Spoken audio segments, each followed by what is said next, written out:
Welcome to மலைக்கோட்டை கிச்சனுங்க. இன்னைக்கு நம்ம என்ன செய்ய போறோம்னா பட்ரோஸை வச்சு ஒரு ரொமான்டிக் பாயாசம் செய்ய போறோம். அதுக்கு ஒரு ஸ்பூன் எண்ணெய் ஊத்திட்டு ஒரு பாக்கெட்டு சேமியாவை நெய்யில நல்லா வறுத்துக்கலாங்க. வறுத்து ஒரு பிளேட்ல சேர்த்துக்கலாம்.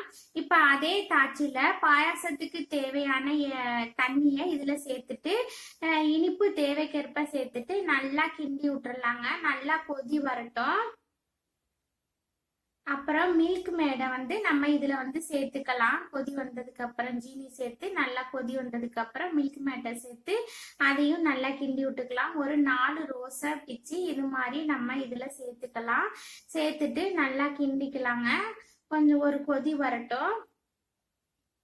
அப்புறம் வறுத்து வச்ச சேமியாவை இதுல சேர்த்துக்கலாம். சேர்த்துட்டு அதையும் நல்லா கிண்டி விட்டுறலாம். கொஞ்சம் சேமியா நல்லா வேகட்டும். 1/2 லிட்டர் பாலை நல்லா சுண்ட காய்ச்சிட்டு அந்த பாலையும் இதுல சேர்த்துக்கலாம். சேர்த்துட்டு அதையும் நல்லா கிண்டி விட்டுறலாங்க. இப்ப சேமியா நல்லா வேகட்டும். இப்ப சேமியா நல்லா வெந்துருச்சு. இப்ப அருமையான ரொமான்டிக் பாயாசம் ரெடி ஆயிடுச்சுங்க. ரோஸை வச்சு இந்த மாதிரி பாயாசம் செஞ்சு சாப்பிட்டு பாருங்க, சூப்பரா இருக்கும். லைக் பண்ணுங்க, ஷேர் பண்ணுங்க.